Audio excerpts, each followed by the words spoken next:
थेट जाऊयात, आमदार सुरेश धस बोलतायत.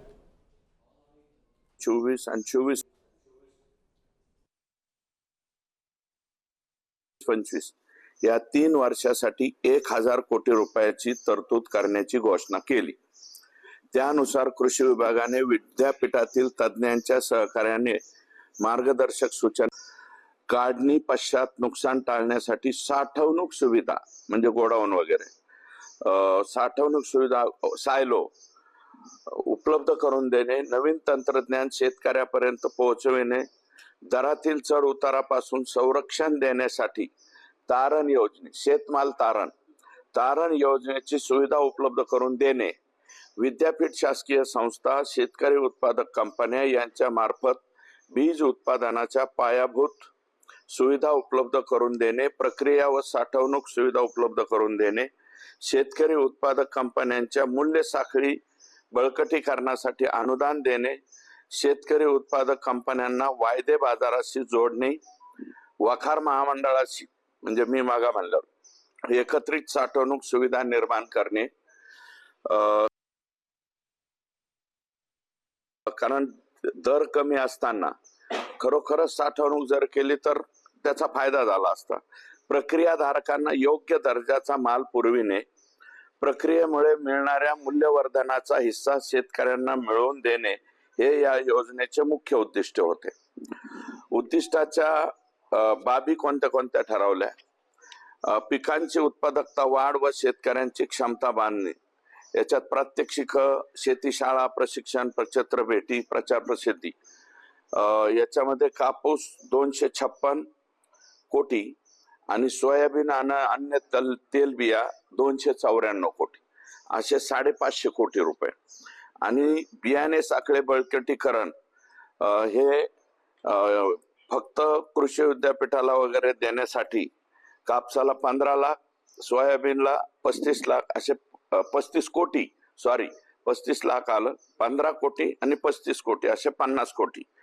आणि 3 मूल्य साखळी विकास, शेतकरी उत्पादक कंपनी स्थापना व बळकटीकरण म्हणजे फार्मर प्रोड्युसर कंपन्या बळकटीकरण करणे, क्लिनिंग ग्रेडिंग युनिट, गोदाम, सायलो, साठवणूक शेड, तेल घाणे प्रक्रिया युनिट, जैविक निविष्ठा निर्मिती युनिट, बीज प्रक्रिया युनिट, सोयाबीन इत्यादी.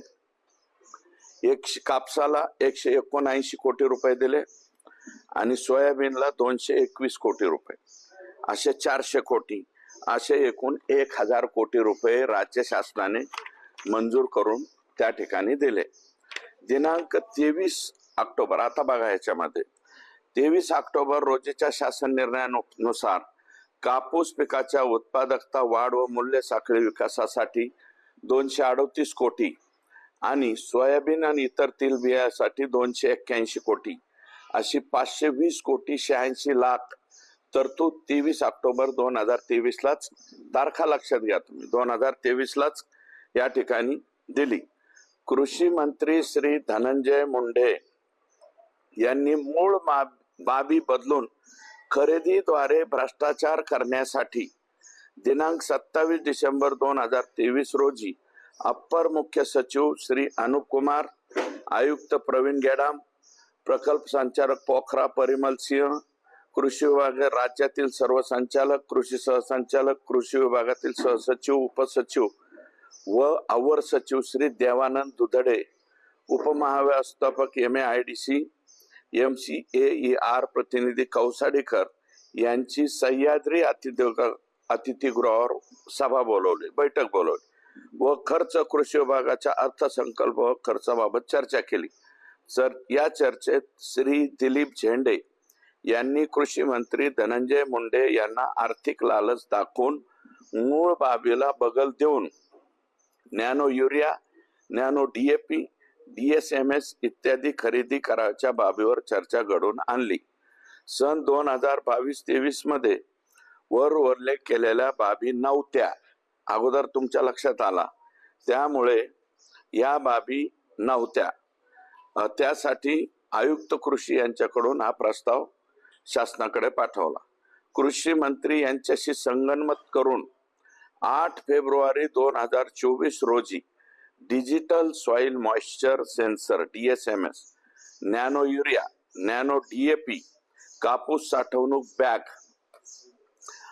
इत्यादी घटकांचा समावेश करण्यासंदर्भात शासनाकडे 8 फेब्रुवारी 2024 ला प्रस्ताव पाठवला. यातला आता एक मिनिट, कृषी मंत्री धनंजय मुंडे, त्यांचे OSD डॉक्टर वैभव पवार, खाजगी सचिव प्रशांत भामरे, कृषी आयुक्तालयातील संचालक विस्तार श्री दिलीप झेंडे, संतोष कराड, मंत्रालयातील उपसचिव यांच्या भ्रष्टाचार करण्याचा कट कारस्थानातून मूळ बाबीमध्ये बदल करून व DBT योजनेत सूट देऊन DBT हे 2017चा GR आहे, DBT द्वारे शेतकऱ्यांना द्यावं, त्याला बगल देण्यात आली. DSMS, nano urea, nano DAP, कापूस साठवणूक बॅग, गोगल गायीचा प्रादुर्भाव रोखण्यासाठी वापरण्यात येणारे कीटकनाशक मेटाल्डिहाइड, बॅटरी ऑपरेटेड फवारणी पंप हे पुढे तुमच्या लक्षात येईल. खरेदी करण्यासंदर्भात 6 मार्च 2024 रोजी बाब बदलासाठी कृषी मंत्री धनंजय मुंडे यांच्या अध्यक्षतेखाली सभा बोलवण्यात आली. त्याचा हा पुरावा हा सुद्धा मी तुम्हाला PDF द्वारे देतो. ही बैठक कुठे बोलावली, काय बोलावली ते. या सभेस प्रवीण गेडाम, डॉक्टर माधववीर, संतोष कराड, महेंद्र घाडगे, अवर सचिव कृषी, डॉक्टर प्रज्ञा मनोहर, अवर सचिव नियोजन, संचालक विस्तार प्रशिक्षण दिलीप झेंडे, तुम्ही हे नाव बरोबर येतात बघा, कृषी संचालक सुनील बोरकर, कक्षा अधिकारी नितीन शेळके हे अधिकारी मीटिंग करिता प्रत्यक्षात उपस्थित होते. या व्यतिरिक्त PR देशमुख, परभणी कृषी विद्यापीठ, डॉक्टर खर्चे, अकोला कृषी विद्यापीठ, डॉक्टर पाटील राहुरी कृषी विद्यापीठ व्हिडिओ कॉन्फरन्सिंग द्वारे उपस्थित होते. प्रवीण गेडाम आणि अनुप कुमार सुद्धा व्हिडिओ कॉन्फरन्सिंग द्वारे होते, प्रत्यक्षात हे उपस्थित नव्हते. याच मीटिंग मध्ये नियमबाह्य पद्धतीने शेतकऱ्यांच्या क्षेत्रीय कर्मचाऱ्यांची कसलीही मागणी नसताना, शेतकऱ्याची मागणी नाही, क्षेत्रीय अधिकाऱ्यांची मागणी नाही, कोणाचीही मागणी नाही नसताना वर उल्लेख केलेल्या ह्या बाबी देण्याचा निर्णय 6 मार्च 2024 ला माननीय मंत्री कृषी यांनी घेतला. दिनांक 12 मार्च 2023 रोजी अमुस अनुप कुमार यांना बदल करण्याच्या कार्यक्रमाबाबत कृषी आयुक्त प्रवीण गेडाम यांनी धनंजय मुंडे यांच्या सूचनेनुसार प्रस्ताव दिला. त्या प्रस्तावावर 12 मार्चलाच शासन निर्णय काढून तो लगेच निर्गमित, शासनाचं फास्ट काम किती आहे बघा. 12 मार्चला प्रस्ताव गेला कृषी आयुक्तालयाकडून आणि 12 मार्चलाच मंजुरी दिली. त्याचे सुद्धा संपूर्ण पुरावा बाब क्रमांक 2 चा जो पुरावा आहे, हा पुरावा PDF द्वारे मी देतो. त्याच दिवशी पाठवलेला प्रस्ताव, त्याच दिवशी निर्गमित झालेला शासन निर्णय क्रमांक 2. याच्यामध्ये कापूस म्हणजे बदल कसा केला बघा. डिजिटल सॉइल DSMS ला भौतिक ठरवलं 264, फक्त 10 लाख रुपये ठेवले, म्हणजे हे विद्यापीठाला वगैरे द्यायला. कापूस नॅनो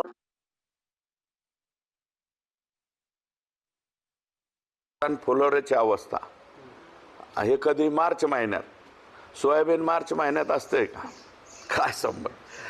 तर ह्याला 11.50 लाख भौतिक आणि पैसे दिले 69 कोटी 169 करोड. कापूस नॅनो युरिया, कापूस पात्या लागण्याची अवस्था आणि फुलोऱ्याची अवस्था, डिसेंबर मध्येच कापूस संपतो, हे मार्च मध्ये चाललेला उद्योग. 12 मार्च 11.50 लाख भौतिक ठरवलं, 25 कोटी 88 लाख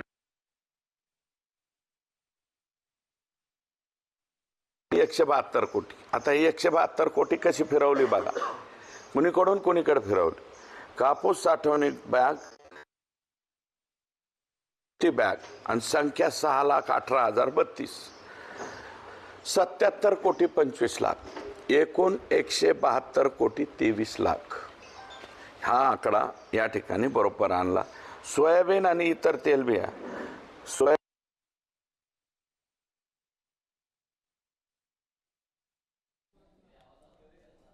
तर विविध मुद्द्यांवर आमदार सुरेश धस यांनी धनंजय मुंडे यांच्यावरती आरोप केले 43 कोटी. सोयाबीन नॅनो युरिया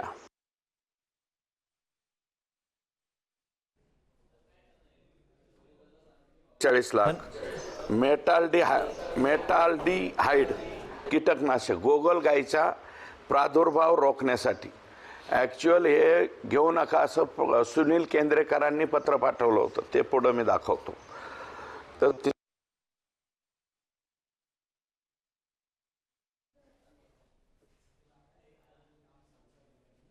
तर मुंडेंच्या सूचनेनुसार कृषी विभागाचे नियमबाह्य निर्णय झाले असा आरोप सुरेश धस यांनी केलेला आहे. धनंजय मुंडेंचा कृषी घोटाळा आणि त्याबाबत सुरेश धस यांनी केलेले आरोप. भाजपचे आमदार सुरेश धस यांच्याकडनं आता धनंजय मुंडे यांच्यावरती आरोप केले जातात. अंजली दमानिया यांनी सातत्यानं धनंजय मुंडे यांच्यावरती भ्रष्टाचाराचे आरोप केलेले होते. मात्र आता सरकारमधील आमदार असलेले सुरेश धस यांनी सुद्धा या घोटाळ्यावरनं धनंजय मुंडे यांना टार्गेट केलेलं आहे. श्री प्रवीण गेडाम यांनी अमुस अनुप कुमार यांना पत्र क्रमांक 78 15 मार्च नुसार महाराष्ट्र कृषी विकास मंडळ व इतर खरेदी करायच्या बाबीमध्ये महाराष्ट्र शासनाने डीबीटी धोरण स्वीकारल्यापासून शासकीय योजनामार्फत थेट खरेदी करण्याची मुभा देण्यात आलेली आहे हे नमूद केलं आहे. प्रवीण गेडाम यांनी नमूद केलं की हे डीबीटीद्वारेच द्यावं लागेल. एवढं सगळं होऊन सुद्धा परंतु शासनाने मात्र म्हणजे यांनी सांगितलं नाही आम्ही सांगतो तेच हे करा. आणि 12/9/2017 एक शासन निर्णय की डीबीटी शिवाय शेतकऱ्यांची कुठलीही कसली खरेदी करून नये, परंतु वर उल्लेख केलेल्या बाबीमध्ये खरेदी करता येत नाही. हे कोणाचं आहे? माझं नाही, आयुक्त गेडाम साहेबांनी त्या ठिकाणी लिहिलेलं आहे. त्या शासन निर्णयाच्या अटीमध्ये हे बसत नाही हे पण क्लिअर सांगितलं. तसेच महाराष्ट्र शासनाने वित्त विभागाचे परिपत्रक 18 मार्च 2017 ते पण देतो मी तुम्हाला PDF मध्ये. केवळ अनुदान व्यपगत होऊ नये म्हणून सो अँड सो केलं आणि खरेदीच्या प्रस्तावांना या 15 फेब्रुवारीला यांनी सांगितलं या खरेदीच्या प्रस्तावांना मंजुरी देऊ नये असं क्लिअर कट या ठिकाणी म्हणलं आहे. असा स्पष्टपणे उल्लेख केलेला असतानाही उपसचिव संतोष कराड यांनी शासनाचे पत्र क्रमांक 20/22/39 भाग 1 16 मार्च 2024 रोजीच्या पत्रानुसार माननीय मुख्यमंत्री यांनी दिलेल्या मान्यतेनुसार म्हणजे मुख्यमंत्र्यांची सुद्धा 12 मार्चला इकडं GR काढलं की 16ला लगेच जाऊन गडबडीमध्ये सही घेतली. ॲक्च्युअल मुख्यचा पुरावा माझ्याकडं आहे 16 मार्च 2024चा. हे सुद्धा PDF द्वारे तुम्हाला देतो. याच्यामध्ये असलं काहीही करण्याच्या पूर्वी माननीय CS यांच्या अध्यक्षतेखाली एक कमिटी आहे आणि त्या कमिटीने CS चीफ सेक्रेटरी यांच्या मान्यतेशिवाय मुख्यमंत्र्यांकडे फाईलच जाऊ शकत नाही. गडबडीमध्ये मुख्यमंत्र्यांवर फाईल नेली आणि त्यांची सही घेऊन संतोष कराड यांनी नॅनो युरिया, नॅनो DAP आणि गोगलगाईचा प्रादुर्भाव सदरच्या निविष्ठांसाठी निधी महाराष्ट्र कृषी विकास महामंडळ MAIDC आणि तत्सम संस्थांना अग्रिम स्वरूपात तात्काळ उपलब्ध करून द्यावा. अग्रिम मोबिलाइज ॲडव्हान्स देण्याचा आणि बाब क्रमांक मी दिले ना आता तुमच्याकडं 3 ही तुमच्याकडं दिलेली आहे. वरील एक निविष्ठा घटकांच्या पुरवठ्यासाठी 12 सप्टेंबर 2017 शासन निर्णयाने इतर कीटकनाशके, सूक्ष्म सिंचनाची साधने, सिंचनाची निविष्ठांचा पुरवठा करावयाच्या ऐवजी अनुदानाची रक्कम बँक खात्यात रोख जमा करण्याचा शासन निर्णयातील तरतुदी सूट देण्यात येत आहे अशी ऑर्डर त्या ठिकाणी काढली. आता पुरावा क्रमांक 4 हा सुद्धा मी आपल्याकडे देतो. याच्यामध्ये